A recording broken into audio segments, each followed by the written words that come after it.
Hello everyone and welcome to the channel. I'm back to break down this 7-game NBA DFS slate on DraftKings. Before we get into it, if you do enjoy the content at any point in this video, if you could please leave a like on this video, subscribe to the channel, and hit the notification bell, I would greatly appreciate that. YouTube continues to tell me about 60% of my audience is not subscribed, so if that's you and you enjoy this content, if you could please take one moment to hit that subscribe button, that's all that I ask. Greatly appreciate it. We continue to grow the channel, and we're on our way to 500 subs, so thank you to everyone that's supported so far.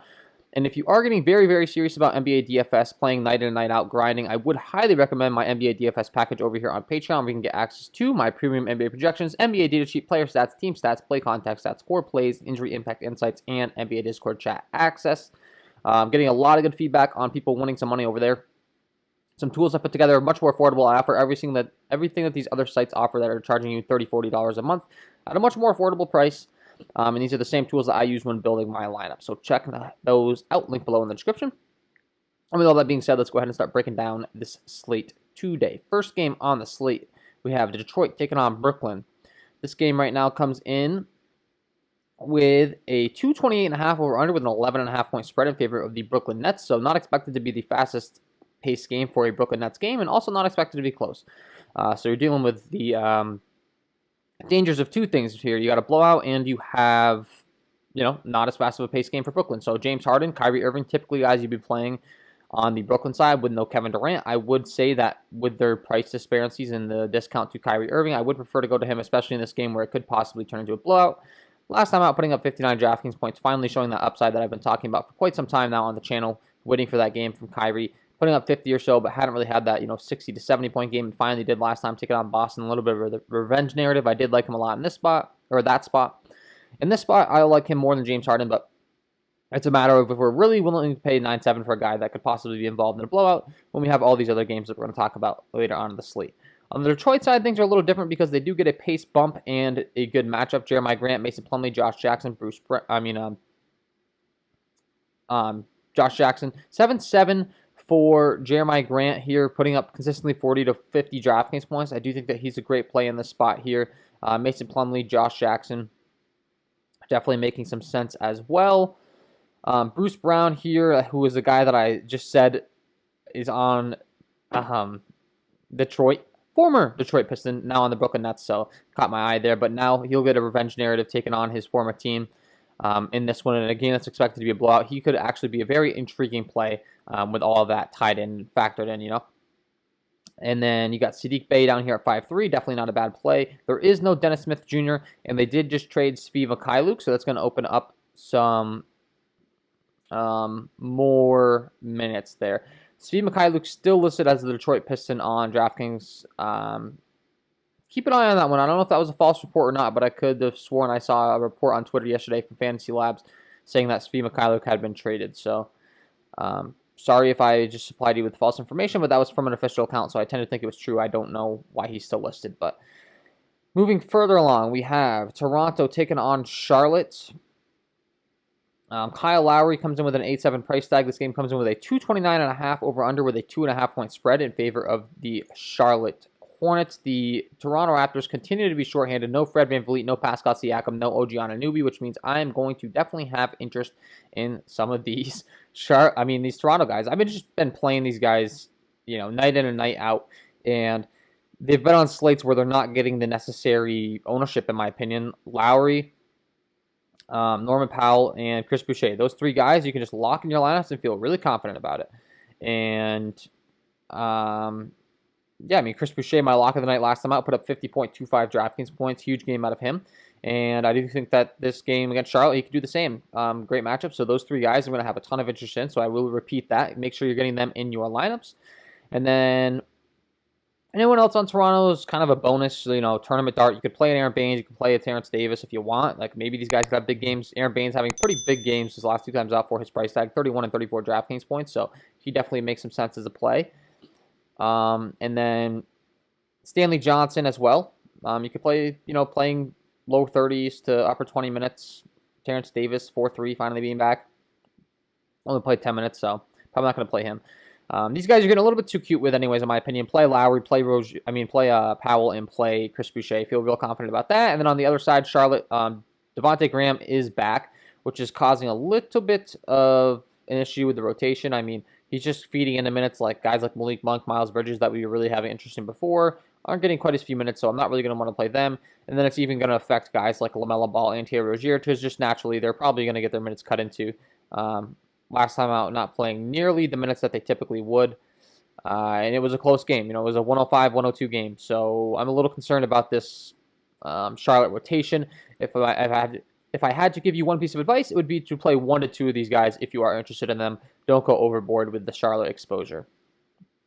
Milwaukee taking on Washington. This game right now comes in with a 10.5 point spread with a 240 over/under. Washington on a back-to-back here.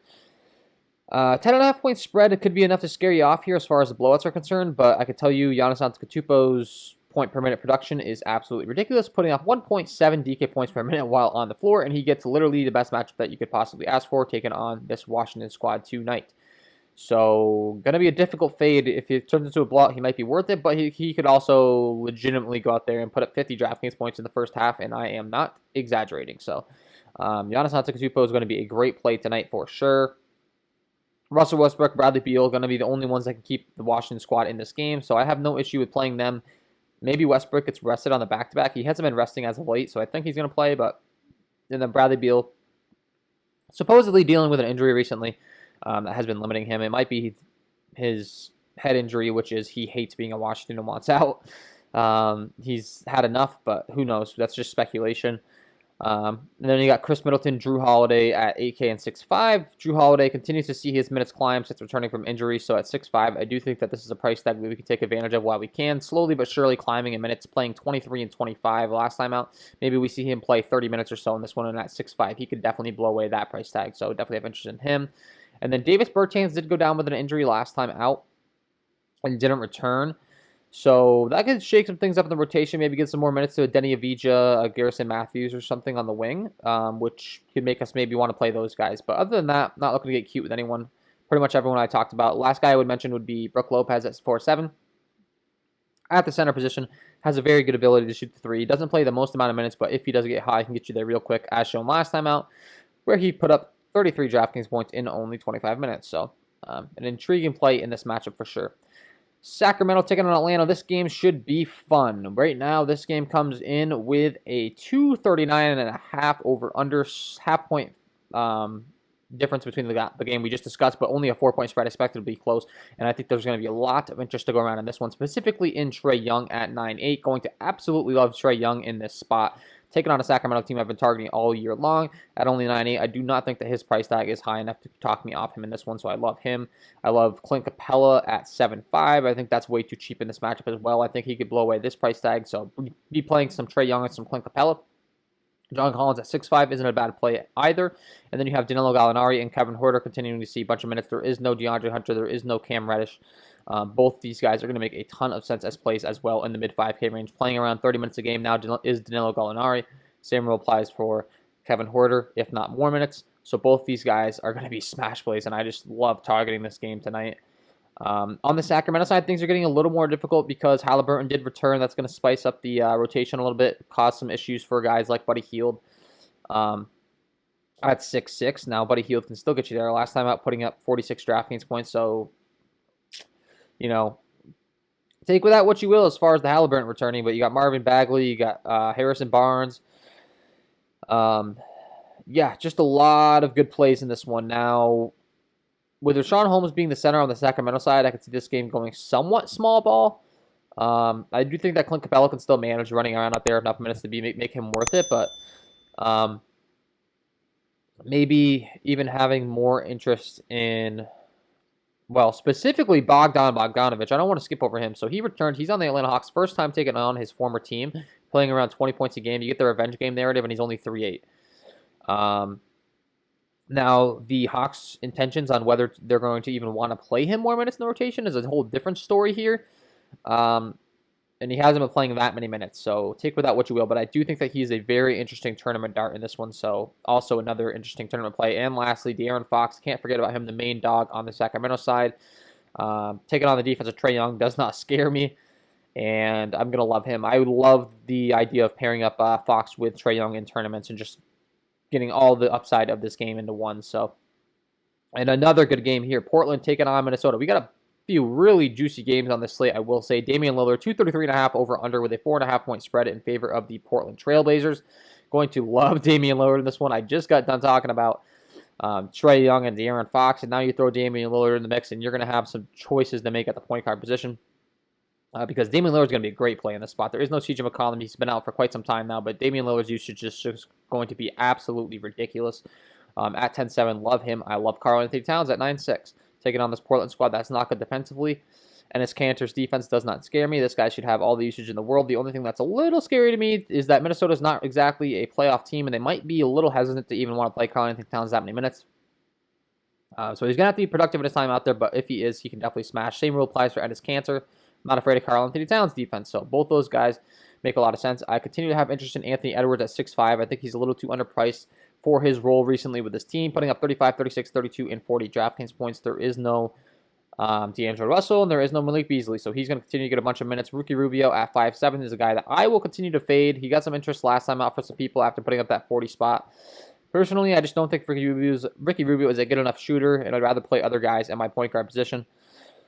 So, I mean, don't get me wrong, it's a good spot. Could he pay it off? Yeah.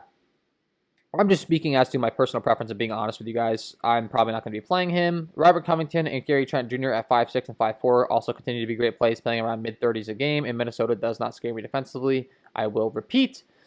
So both these guys make some sense for sure in this one. Definitely some interest to go around in this game. Minnesota, these guys down here, it gets a little bit confusing. Jake Layman down here at 3'5" continues to see some starting minutes, but you got Vanderbilt as well. They're tossing in for a little bit. You got Naz Reid. They're tossing in for a little bit. So you got Jalen McDaniels. They're tossing in for a little bit. So who you are playing down here gets a little scary. But I will say Jalen McDaniels and Naz Reid. I mean, Jalen McDaniels specifically, if he's going to get the amount of run he did last game, becomes a very good value play. So interesting to keep an eye on for sure. Indiana taking on Phoenix after all these fun up-tempo games. We got to talk about this one. This one comes in with a 221 over-under with a 6.5 point spread in favor of the Phoenix Suns. Not going to be a good fantasy point environment. And I'm going to have very limited interest in this one. Devin Booker is listed as questionable. It does look like he is more so probable, so expect him to go in this one.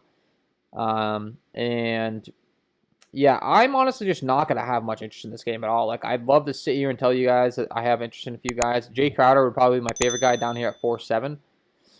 Just strictly based on the fact that he's getting minutes in the 30-minute range, and he's only 4'7". But other than that, like, I'm not trying. I mean, Domantas Sabonis at 9'5" could be an intriguing play, but I'd rather play other guys in up-tempo games. 9'5" if we find the value and we can fit him in, sure. But, like, would I rather play Domantas Sabonis at 9'5" or Clint Capella at 7'5"? I mean, I think I'm going with Clint Capella all day there. So that's where these are the decisions you got to make there. And yeah, Malcolm Brogdon, Chris Paul would be the two guys I'd probably be looking to play if I'm playing people from this game. And it's a slow-paced game, and they both take out the point guard position. We've already had so many options we've talked about in the slate at the point guard position that we're going to absolutely love. So not all too interested in that game, to be honest with you. Last game on the slate, Denver taking on Dallas. This game could be fun. Nikola Jokic at the top comes in with a 226.5 over-under right now with a 3-point spread in favor of the Denver Nuggets. Decently paced game. And we get to see Nikola Jokic taking on Luka Doncic. We got Kristaps Porzingis in this game, so lots of talent to go around. It's just a matter of whether we really want to pay up for these guys on this slate. Luka Doncic at 10-6. I'm not really worried about the Denver defense. I'm not worried about either side.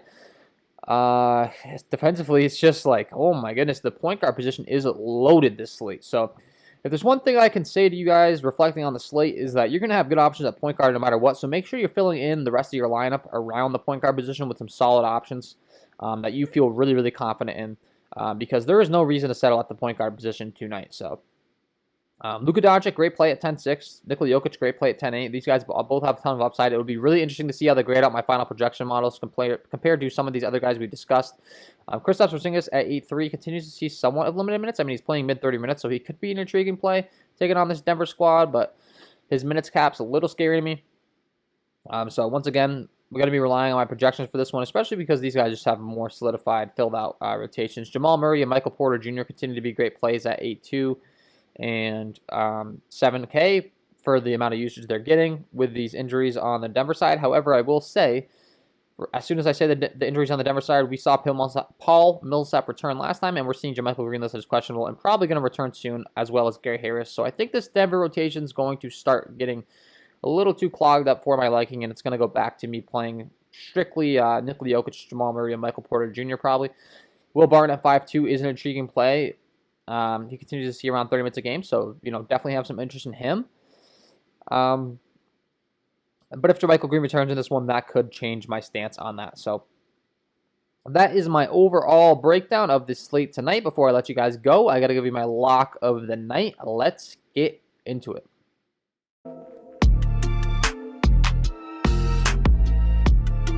And my lock of the night tonight is going to be Trae Young at this 9.8 price tag. Take it on the Sacramento squad that I've loved targeting all year long. Quite possibly an argument to be had that they're the best possible matchup you could have. Trae Young consistently playing mid-30s to upper 30s in minutes now, putting up 32 and 37 real-life points the last 2 times out, putting up 54 and 52 DraftKings points. I think he's just started to scrap his ceiling. Room for much more upside, and it would not surprise me to see him put up 60 to 70 DraftKings points in this particular matchup. So I love Trae Young tonight, and he is my lock of the night. So there you have it, guys. Trae Young, get him in your lineups, and that is all for me in this one. If you did enjoy the content, if you could please leave a like on this video, subscribe to the channel, hit the notification bell, I would greatly appreciate that. And then don't forget to check out all of my links linked below in the description. Wish you guys all the best of luck tonight, and we will see you in the next one.